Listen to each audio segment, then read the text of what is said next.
Hello friends, welcome to my channel. In this video आप सीखेंगे 7 financial concepts के बारे में जो आपको पता होने चाहिए अगर आप फाइनेंस की फील्ड में हैं या फिर आप फाइनेंस की फील्ड में जाना चाहते हैं। तो स्टार्ट करते हैं। सबसे पहले फर्स्ट कंसेप्ट जो कि है इन्फ्लेशन, जिसका मतलब होता है प्राइस में इंक्रीज़ आना किसकी, गुड्स या फिर सर्विसेज की, in relation to your national currency जो कि रुपीज़ है अगर आप इंडिया में हैं। तो फॉर एग्ज़ाम्पल 2018 में अगर किसी पर्टिकुलर कमोडिटी की प्राइस 500 थी एंड 2022 अभी उसी पर्टिकुलर कमोडिटी की प्राइस 1000 है, तो इसी चीज़ को कहा जाता है इन्फ्लेशन, यानी इंक्रीज़ होना गुड्स एंड सर्विसेज की price in relation to your national currency जो कि है रुपीज़। ओके,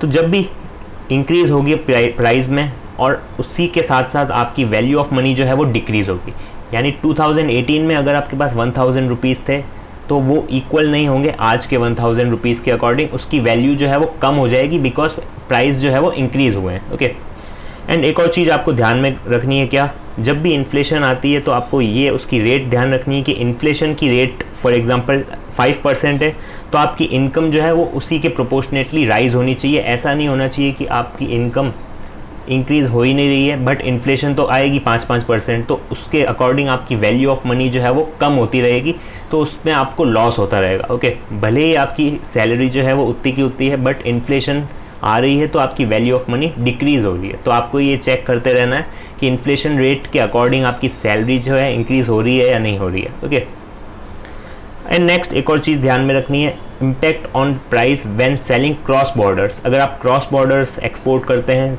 अफ्रीका में फॉर एग्जांपल, कोई भी ऐसी कंट्री में जहाँ पे इन्फ्लेशन की रेट काफ़ी अच्छी खासी है, देन उस केस में आप पे इम्पैक्ट जाएगा बिकॉज कई ऐसी कंट्रीज़ है जहाँ पे इन्फ्लेशन रेट 40% तक है, तो उस केस में आपकी जो प्राइजेस है वहाँ पे उसी रेट से इंक्रीज़ होगी। तो ये भी बात आपको ध्यान रखनी है इन्फ्लेशन के रिगार्डिंग।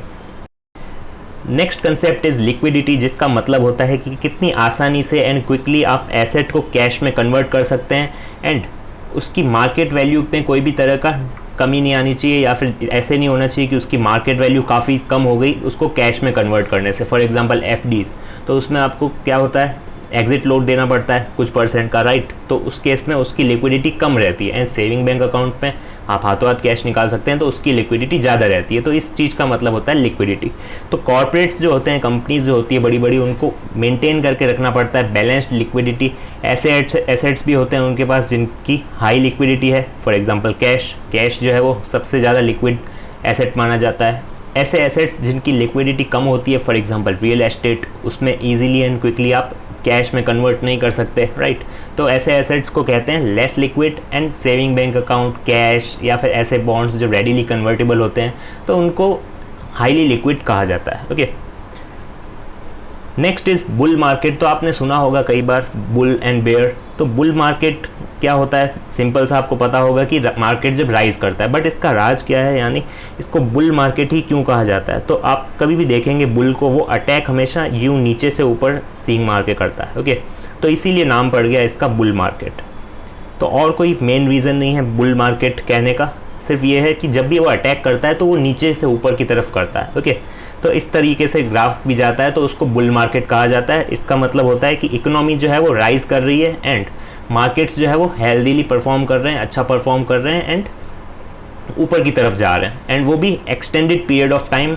अगर एक दिन के अंदर मार्केट ऊपर नीचे होता है तो उसको आप ऐसे नहीं कह सकते कि वो बुल मार्केट है। ओके, फॉर एग्जांपल आज निफ्टी 1% ऊपर चला गया या फिर 2% ऊपर चला गया, तो इसको आप ये नहीं कह सकते कि ये बुल मार्केट है।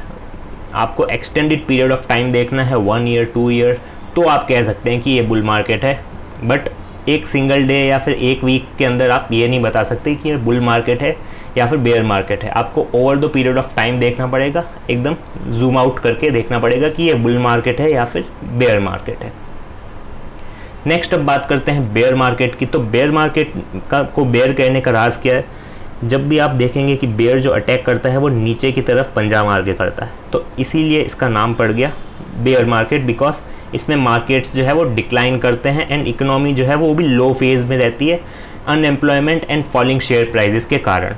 तो इसीलिए इसका नाम पड़ गया बेयर मार्केट, जिसका मतलब है मार्केट्स डिक्लाइन हो रहे हैं एक्सटेंडेड पीरियड ऑफ टाइम। एक सिंगल डे में या फिर एक वीक में अगर मार्केट डाउन जा रहा है तो आप ये नहीं कह सकते कि वो बेयर मार्केट है। ओके, आपको जूम आउट करके देखना पड़ेगा मैं ग्राफ को, and over the period of time देखना पड़ेगा।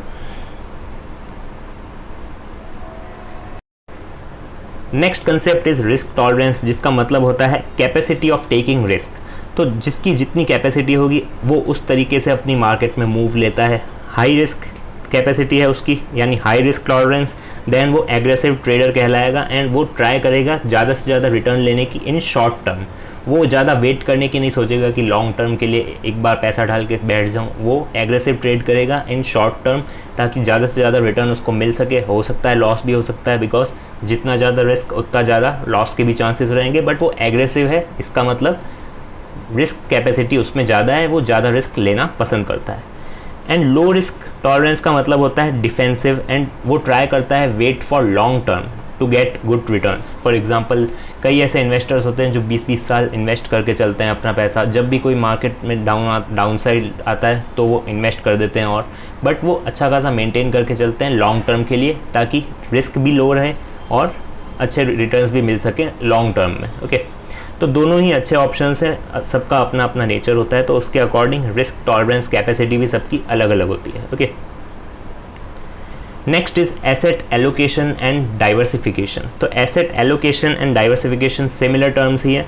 एसेट एलोकेशन का मतलब फॉर एग्जांपल म्यूचुअल फंड जो भी एसेट्स उनके पास होते हैं तो उसका एक अच्छा खासा डाइवर्सिफाई करके चलती है, मतलब अलग अलग एसेट्स में इन्वेस्ट करके चलती है। उसी को कहा जाता है एसेट को एलोकेट करना अलग अलग फील्ड्स में या फिर अलग अलग इंस्ट्रूमेंट्स में। ओके, तो यहाँ पे आप देख सकते हैं इंटरनेशनल स्टॉक्स का अलग परसेंटेज दे रखा है, मनी मार्केट का अलग परसेंटेज दे रखा है, तो ये एलोकेट कर रखा है अलग अलग फील्ड्स में। ओके, हो सकता है इक्विटीज़ का आप कर दें, यानी एक पर्टिकुलर फंड इक्विटीज़ में ही इन्वेस्ट करता है तो उसमें भी वो एसेट एलोकेट कर सकता है, जिसमें इक्विटीज़ एग्रेसिव वाली अलग होगी, सेफर साइड वाली डिफेंसिव स्टॉक्स अलग होंगे, तो उसको भी एसेट एलोकेशन कहा जा सकता है। या फिर अलग अलग डिफरेंट एसेट्स में इन्वेस्ट करते हैं तो उसको डाइवर्सिफिकेशन कहते हैं, जिससे रिस्क जो है पोर्टफोलियो का वो डाउन चला जाता है, बट रिटर्न्स भी हैं वो भी काफ़ी हद तक गिर जाते हैं, बिकॉज डाइवर्सिफिकेशन जितना करेंगे उतना रिटर्न भी कम मिलेगा। ओके, रिस्क तो कम हो जाएगा बट रिटर्न भी कम हो जाएगा। एंड अगर एक ही फील्ड जितना कम डाइवर्सिफाई करेंगे उतना अच्छा रिटर्न मिलेगा आपको, अगर करेक्ट स्टॉक में आपने इन्वेस्ट किया है तो। Next is capital asset pricing model CAPM, जिससे आप पता कर सकते हैं एक्सपेक्टेड रिटर्न, यानी कितना रिटर्न आपको एक्सपेक्ट करना चाहिए मार्केट से, किसी स्टॉक से, किस चीज़ में भी जहाँ पे आपको रिस्क लग रहा है, तो उसका एक बीटा होता है। वो क्या होता है मैं अब ये बताऊँगा आपको, तो उसके बेसिस पे आपको पता चलेगा कि एक्सपेक्टेड रिटर्न क्या होगा आपका। तो एक्सपेक्टेड रिटर्न यानी CAPM से निकालने का फॉर्मूला होता है risk free rate plus beta multiply by market risk premium. अब स्टार्ट करते हैं सबसे पहले कि रिस्क फ्री रेट का मतलब क्या होता है। गवर्नमेंट बॉन्ड्स जो रिस्क फ्री होते हैं उसकी आप रेट ले सकते हैं, तो जैसे कि इस एग्जांपल में ले रखा है 2.5%। ओके, यानी गवर्नमेंट बॉन्ड से आपको मिल सकते हैं 2.5% का रिटर्न, और वो हो गया आपका risk free rate of return. And beta जो है वो होगा 1.25। ये कैसे आएगा, चेंज इन स्टॉक जिसमें भी आप इन्वेस्ट कर रहे हैं divided by change in market. तो इसमें मतलब मार्केट में जितना चेंज आया, यानी निफ्टी में जितना चेंज आया, उसके कंपैरिजन में आपका वो जो स्टॉक है वो कितना चेंज हो रहा है, तो इससे पता चलता है बीटा। एंड बाद में आप मार्केट रिस्क प्रीमियम कैलकुलेट कर सकते हैं। वो कैसे करेंगे आप, मार्केट रिटर्न यानी निफ्टी का जो मार्केट रिटर्न है वो minus risk free rate of return जो कि है 2.5%, तो वो यहाँ पे एज्यूम कर रखा है 8%। ओके, तो 8% ये मिल गया, 2.5% ये मिल गया। बीटा हमने कैसे निकाला, डिपेंड करता है, यहाँ पे तो एज्यूम किया है, बट ये कैसे निकलता है, चेंज इन स्टॉक जिसमें भी आप इन्वेस्ट कर रहे हैं divided by change in market, यानी मार्केट में कितना चेंज हुआ। फॉर एग्जांपल मार्केट में 3% का चेंज हुआ तो आपका जो स्टॉक है वो 1.5% ही चेंज हुआ, तो इसमें कितना हो गया बीटा आपका 0.5। ओके, तो इस तरीके से बीटा कैलकुलेट किया जाता है। तो यहाँ पे बीटा एज्यूम कर रखा है 1.25, बिकॉज यहाँ पे डिटेल्स नहीं दे रखी है कि मार्केट में कितना चेंज हुआ है एंड स्टॉक में कितना चेंज हुआ, इसीलिए इसको बीटा कहते हैं, जिसमें हम पता करते हैं कि मार्केट के कंपैरिजन में हमारा स्टॉक कितना चेंज हो रहा है, राइट। तो ये जैसे ही कैलकुलेट करेंगे आप 2.5% प्लस 1.25 इंटू 8%, तो 12.5% % जो रिटर्न है ये आप एक्सपेक्ट कर रहे हैं उस पर्टिकुलर एसेट से जहाँ पे आप इन्वेस्ट कर रहे हैं। ओके, तो इसके थ्रू आप निकालते हैं एक्सपेक्टेड रिटर्न। तो ये किसके बेस पे होता है? Risk free rate of return, beta and market return. तो इसी को कहा जाता है कैपिटल एसेट प्राइसिंग मॉडल।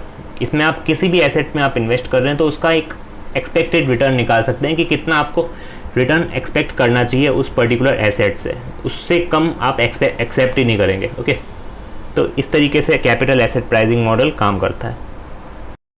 तो ये थे 7 फाइनेंशियल कंसेप्ट्स जो आपको पता होने चाहिए अगर आप फाइनेंस की फील्ड में हैं या फिर जाना चाहते हैं या फिर इंटरेस्ट है आपका फाइनेंस में।